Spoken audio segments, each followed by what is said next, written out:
Hello and welcome to another episode of the Kid Stories Podcast. I'm Phil Bechtel. Let's get into a shout out. Dane enjoys the podcast and usually listens on Spotify. Happy late birthday, Dane. I think if you were a character from the stories, you'd be a robot boy, created in the labs of Power Up and brought to life through some dark magic to be a minion of a bad guy. But then you were released from his power when he was defeated, and now you wander the land in search of a new purpose. Thanks for listening, Dane. Our story today is another tale of Red Cloak treachery. Today's story is titled, Swamps and Secrets. It was another great day in the valley. Old Witch Toobs was in one of her many gardens, pulling weeds and tending to some of her more magical plants. She pruned her fireball bushes and picked the slugs off her nightshade. She was just reaching through the thorny branches of her death roses to pluck off some invasive bloodworms when something nearby caught her eye. Toobs did a double take, not quite believing what she saw at first. "A penguin?" she whispered to herself. And sure enough, right there at the edge of her property was a little penguin. Toobs stood and walked over near it, looking into the forest that bordered her property, wondering if there were more penguins that were going to maybe waddle out of the trees. The penguin seemed curious. It waddled closer and closer until it was right in front of Toobs, and she knelt down to get a good look at it. "Well, you sure are a penguin, aren't you?" she said. "A penguin here in the valley. Well, if you're lost, then you've come to the right place. This farm is full of lost animals. Come right over here. Come on, I'm sure you're thirsty." Toobs stood and turned to lead the penguin back to the barn when two young voices began shouting in the forest. "Sparky! Sparky! Where'd you go, boy?" Toobs stopped and watched two little kids tromp out of the forest nearby. A young girl and a boy, perhaps her older brother. "Sparky, there you are!" the boy called out once he saw the penguin. The kids ran to the little bird. "That's your penguin?" Toobs asked, curious about where it came from and, well, who these kids were. Toobs knew most of the people in the valley, and she surely would have heard about a penguin. She walked over to the kids and the penguin and knelt down again. "Yeah, this is Sparky, my penguin," the boy said. "He's a curious little guy, and sometimes he, wanders off, you know?" "Oh, yes, I know," said Toobs. "My farm is full of animals that have wandered off. But I'm dying to know where you got him. There aren't penguins anywhere near here." "Well, we're not from here," the boy said. "In fact, I have some other stuff not from around here that you might like. Want to see?" The boy slung his bag off his shoulders so it was in front of him. Toobs got closer, excited to see something rare or strange. The boy reached in the bag and pulled out a glowing rope. "Well, what's that for?" Toobs asked. "It's for your wrists," the boy said, and he lunged toward Toobs, the rope in his hands, trying to wrap it around Toobs's two wrists. Toobs instinctively rocked back, pulling her hands away from the boy. "What are you doing?" she yelled. Toobs popped up to her feet and went to grab the rope from the boy when something in her peripheral vision got her attention.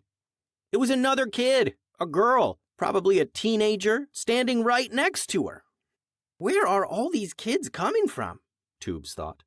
This older girl had her open hand out in front of her, right next to Toobs's face, her palm facing up. Toobs looked down to see a pile of purple powder in the girl's hand. And before the old witch could make her move, the girl blew hard into her palm, blowing the powder all in Toobs's face. And the last thing old Witch Toobs remembered was laying on her back, looking up into the faces of these three strange kids and a penguin. And old Witch Toobs woke up in a very different place. A dark place. Her head hurt, and she blinked her eyes and looked around. It was like a dark, creepy forest, and the smell was unmistakable. The southern swamps. Toobs was happy to discover that her hands were not bound by some magic rope. but she was clearly in a magic cage of some kind. Thick black bars surrounded her on all sides with a huge black metal lock keeping the cage door shut. Toobs could see some buildings nearby, some campfires lit, some cauldrons and such laying about, and people were walking around not far from her cage. "Red Cloaks," Toobs grumbled and sighed.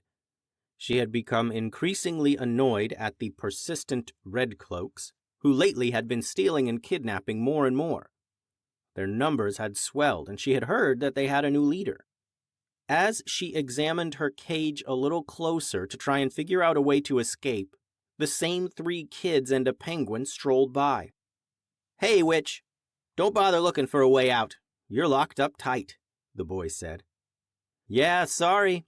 No more stealing and causing trouble for you," said the older girl. Toobs sighed again, annoyed that the Red Cloaks were continuing to get away with convincing young people that they were good. The same thing had happened to Arlo and Goose years ago, in fact. "Oh, you poor kids," said Toobs.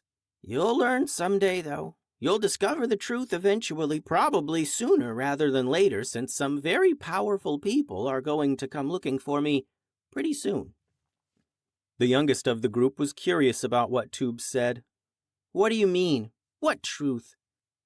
"Irene, you know you can't believe that old witch. She's evil," said the older girl. "But what does she mean, Catherine? And shouldn't we know more about these people who are going to come try and get her back? Right, William?" Irene addressed the other 2 kids. "Let me guess. You're not from here. You were alone when the Red Cloaks found you.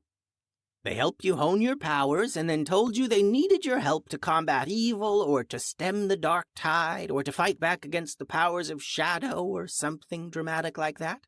Toobs asked the kids. They all 3 just kind of looked at each other suspiciously. Before they spoke, Toobs continued. "That's what they do. Then they move you away from your home to a place where you don't know what's bad and what's good, so they can control the narrative. They lied to you. You're the bad ones." Irene, the youngest, furrowed her brow, thinking. "Irene, you don't seriously believe this old witch, do you?" said Catherine. "She's trying to trick you." "But she knew," said William. "I mean, that's what happened. That's exactly what happened to us."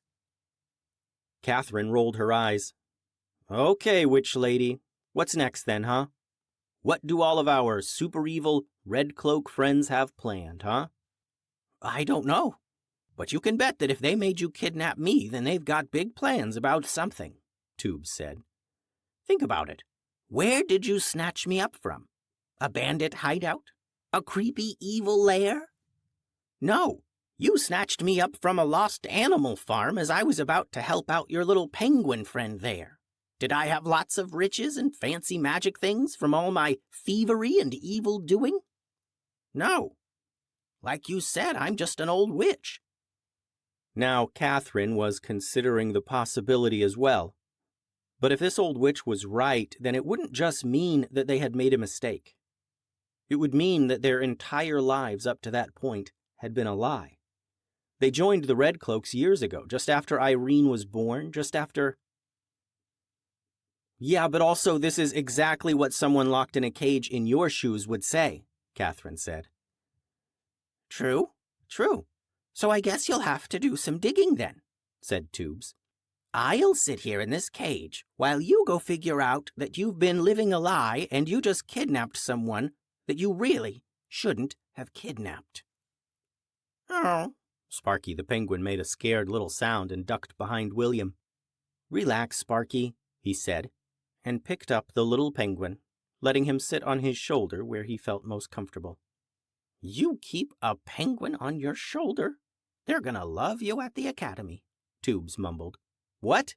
asked Catherine. "Oh, nothing. Never mind," said Toobs. "Listen.